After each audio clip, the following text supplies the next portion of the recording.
추석 휴가비입니다. 뭐 명칭은 뭐 떡값이기도 하고 휴가비도 하고 뭐 명절비라기도 하고 여러 가지인데 뭐 추석 휴가비 이런 키워드가 등장했는데 배경이 국회 본회의장인 거 보니까 국회의원들하고 관련이 있는 것 같네요. 아무래도. 자, 요 얘기 본격적으로 하기 앞서서 사실 국회가 최근에 이번 새로운 국회가 들어선 이후에 여러 가지 모습 중에서 국민들이 많이 기억하는 거는요. 서로 소리 지르는 거, 서로 비꼬는 거, 희한한 단어를 동원해서 상대를 공격하는 거, 뭐 이런 게 많이 기억에 남거든요. 그런 모습 좀 따로 한번 묶어봤습니다. 얼마나 많은지요. 들어보시죠. 정신 나갔죠? 자, 이렇게 일본과 동맹을 맺습니까? 정신이 나가도 한참 나갔죠? 거기 직원들 한번 만나서 보세요. 챙겨안 주세요. 소관이 누구 때문에 더 많이 했는지. 챙겨안 여기는 주세요. 아닙니다, 저는. 국장을 죽인 거예요. 회복시키세요. 퇴거 명령합니다. 앉아있어요. 무슨 퇴거 명령이야? 이거 뭔데? 이거 뭔데?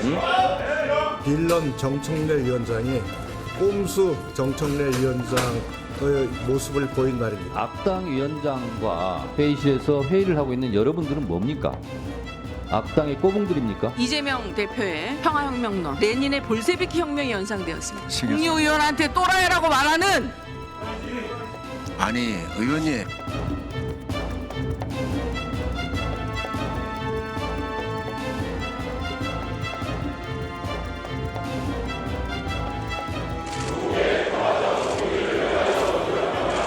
뒤늦은 개원식을 합니다.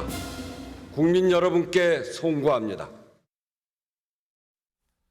그러니까 이번 국회가 문을 여는 것도 지각이에요. 한참 늦었습니다. 그런데 그 늦은 상태에서도 방금 보셨죠. 물론 모든 300명 모든 의원이 다 저런 모습은 아닐 겁니다. 그러나 굉장히 중요하다고 되는 그런 장소와 그런 안건이 있는 곳에서 저렇게 싸웁니다.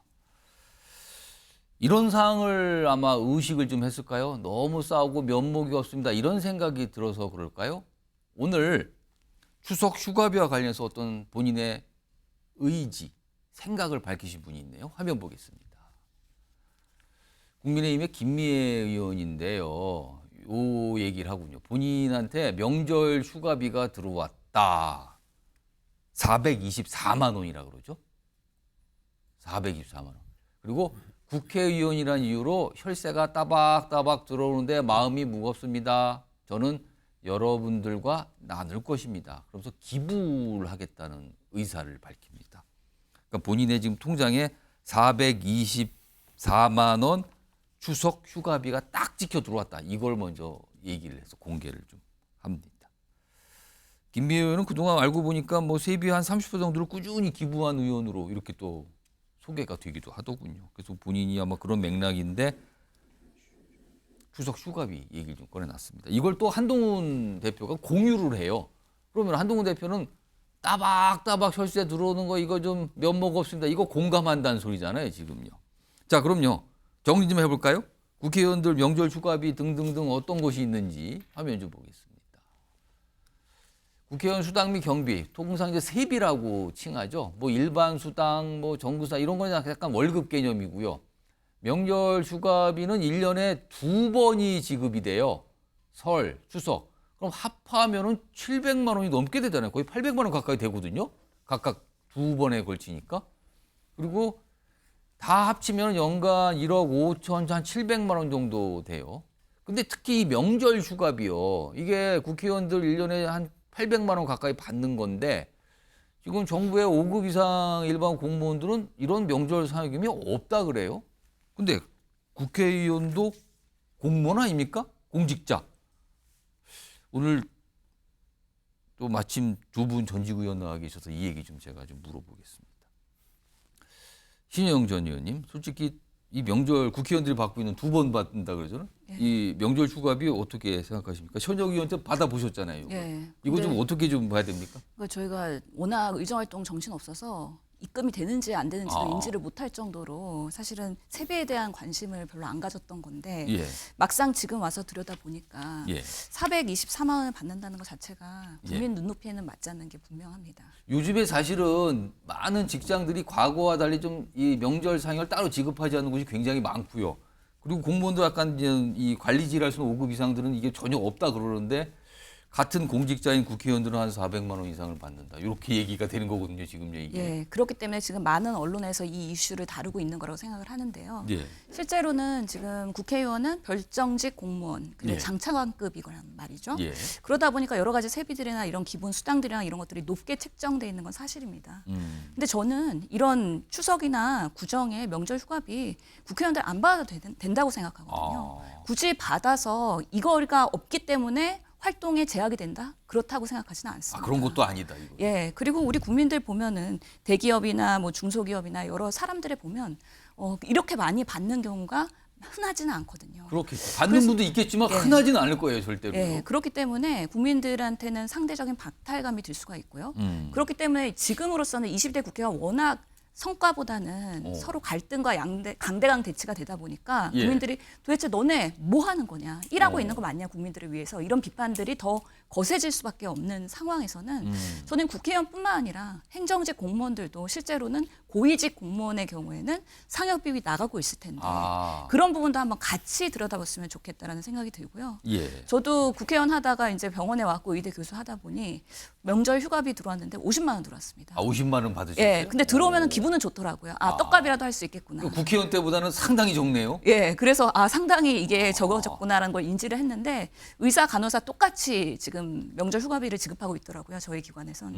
그래서 소소하게 100만 원 미만 정도로 받는 것도 한번 이번 참에 검토해봤으면 좋겠다. 매번 이런 뭔가 국회의원 특권 내리기에 대한 얘기만 되고 있지 실질적인 성과는 안 되기 때문에 예. 김미애 의원이 처음 이제 포문을 열었으니까 300명의 국회의원들이 릴레이로 기부 행렬하고 다음 명절 휴가비는 눈높이에 맞게 좀 조정해보자. 이런 목소리가 나온다면 또 국민들도 또 박수를 보내지 않을까라는 생각 듭니다. 신현영 전 의원님이 이제 전직 의원이 되다 보니까 액수가 저게 많은 거였군요. 그러니까 실감하셨나 보네요, 지금요.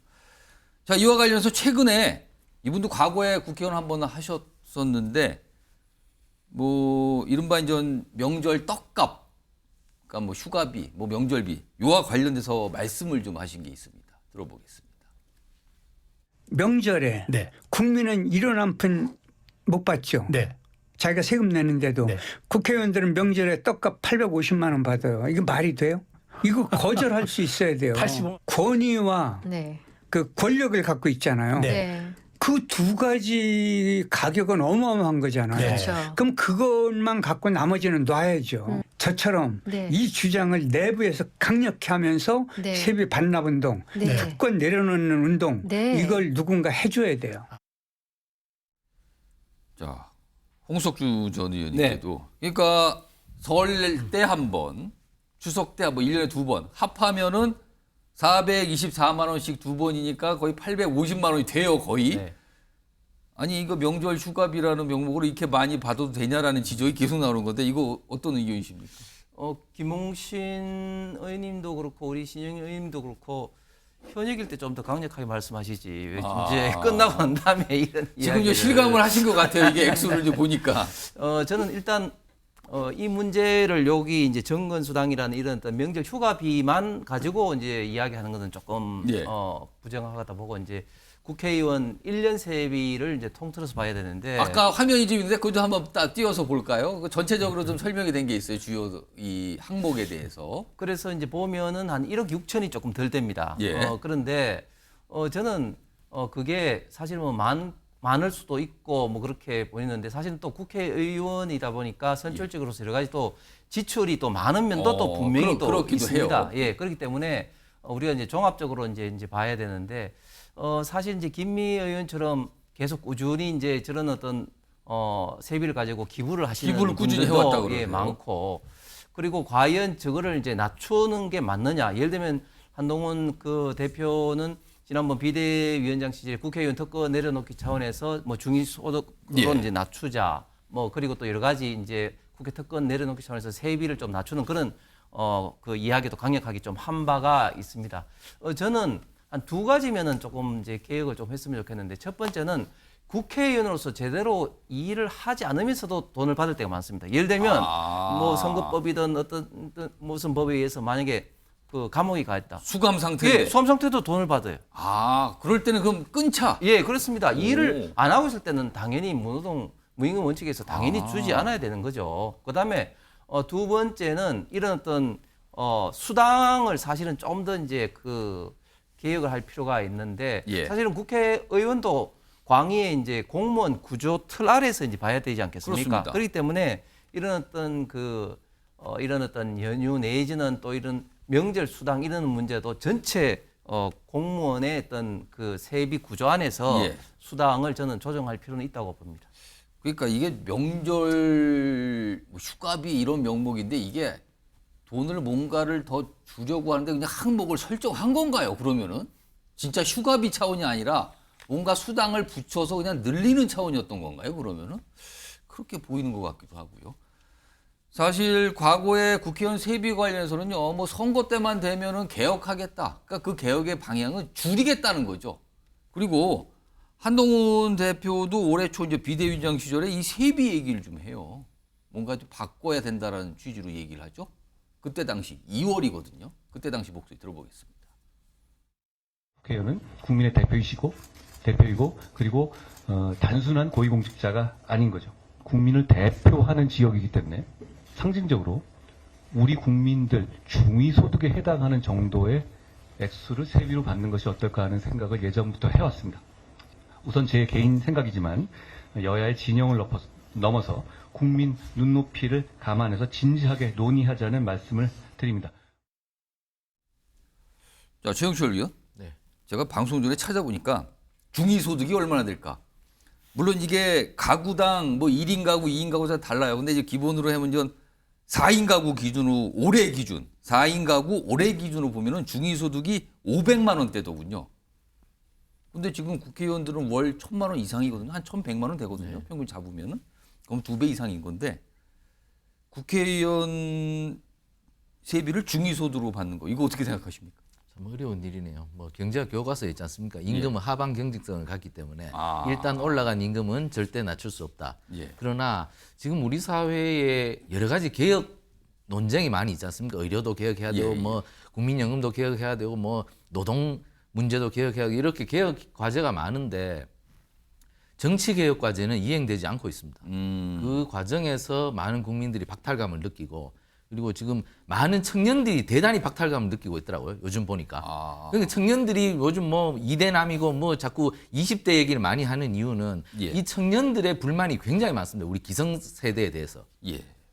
그러니까 이 기성세대가 청년들의 신뢰를 회복하기 위해서는 한시적으로 국회도 정치개혁을 통해서 국회의원 세비를 좀 낮출 필요가 있다. 지금 뭐 500을 하든지 뭐 400을 하든지 예. 한시적으로 국회가 이것을 낮춰서 국민의 신뢰를 정치가 먼저 회복하는 것이 우선적이지. 지금 월급 뭐 몇백만 원 더 받는다고 지금 국회의원들 대부분이 가난한 분이 국회의원 되는 경우는 전 별로 못 봤습니다. 왜냐하면 그 정치 자금을 감당하지를 못합니다. 사실 선거 과정을. 그렇기 때문에 그 정도는 정치개혁 과제의 대상이 되더라도 감내할 수 있을 것이다. 그래서 22대 국회가 과감한 결단을 통해서 예. 세비를 좀 낮추고 예. 스스로 못할 겁니다. 아마. 세비 획정위원회를 외부 전문가들을 통해서 법을 만들어서 예. 그분들이 세비를 획정하고 예. 그리고 모든 국회의원들의 재정을 투입하는 것에 대해서 결정을 한시적으로 갖도록 그 정치개혁 과제를 아마 한동훈 대표나 이재명 대표나 전부 다 찬동할 겁니다. 하지만 많은 또 저항이 있겠죠. 예. 하지만 22대 국회가 특히 청년들로부터 신뢰를 획득하기 위해서는 정치개혁해야 된다. 저는 그 결단이 필요하다고 생각합니다. 최영주 소장님. 네. 사실 선거 때마다 세비 줄이겠다는 공약은 심심치 않게 나왔어요. 근데 네네. 단 한 번도 실천된 적은 없습니다. 왜 쉽지 실천이 이렇게 안 됩니까? 쉽지 않죠. 그러니까 지금 국회의원 세비 논란이 있는 것들은 정확하게 그겁니다. 밥값을 못해서 그런 것이죠. 국민들이 세비로 일하라고 했는데 밥값 못하니까 너무 많다. 그렇죠. 중위소득 내려라. 아니 밥값을 잘하면은 돈 많이 주는 거 아깝지 않다 그럼요. 이런 말씀도 많이 그렇습니다. 하세요. 그렇게 따지면 이제 정부직 공무원들 특히 이제 한동훈 대표가 얘기한 게 그렇습니다. 국회의원이라는 부분들이 이제 국민의 어떤 대표 기관이기 때문에 국민의 중위소득 얘기하는데 그러면 가장 국민의 대표는 대통령 아닙니까? 앞서 받으시 20% 지지율을 갖고 있는 대통령은 세비를 지금 연봉이 2억 4천 정도 됩니다. 그러면은 거기에 대해서 상여금을 얼마나 받겠습니까? 더 받겠죠? 그렇게 따지고 보면 많아요. 그런 분들이. 그러면 국민 눈높이에 맞추려면 중위소득, 그 수준에서 다 맞춰야 됩니다. 저는 대한민국에서 가장 먼저 상여금에 대해서 반납해야 될 분은 대통령이라고 생각하고요. 일을 못 하시니까요. 지금 현재 상황에서는요. 그다음 두 번째, 조금 이게 감정적인 부분이긴 한데 예. 저는 이 국회의원 세비 문제를 논박하는 것들은 조금 다른 문제 같아요. 그러면 세비를 낮추면 국회의원들 일을 잘할까요? 그건 아니죠. 그건 또 다른 체질적으로 문제일 수도 그렇죠. 있어요. 정치적인 문제를 바꿔야 되는 부분이 있는 것이고 4인 중위소득으로 500이라고 얘기하셨잖아요. 500만 원대더군요. 국회의원 한 사람이 담당하는 지역 구민이 17만에서 20만입니다. 예. 그들의 조직이 전부는 아니지만 국회의원들이 그들과 소통하면서 조직적으로 그리고 지역 구민과 활동하는 데 있어서 1억 4천 정도는 본인이 쓰는 돈이 아니라 뭐 화한, 그다음 경조사비, 예. 그다음에 여러 가지 만나는 지역 구민과의 소통과의 어떤 여러 가지 드는 경비들을 따졌을 때는 또 크게 또 뭐 많은 돈은 아닐 수도 있다라는 측면에서 원론으로 돌아와서 예. 그 국민의 세금으로 어떤 직책을 운영하는 선출직 공무원들, 국회의원을 비롯한 대통령 밥값을 하셔야 된다. 그러면 모든 게 해결되지 않겠냐? 좀 그런 말씀을 좀 드리고 싶습니다. 그러니까 소영 주장님은 국회의원들 다 따지고 보면 활동비 참 많이 드는데 다 그런 거 감안하면 이게 만만치 않은 과제군요라는 설명을 해주신 것 같아요. 이게 돈 얘기니까 이게 간단하지는 않습니다. 이게 쉽지도 않고요. 쉽지 않으니까 여태 안 된 것 같기도 합니다. 이번에 아마 조금 이슈가 좀 됐는데 어떤 반응이 나올지 한번 기다려 보겠습니다.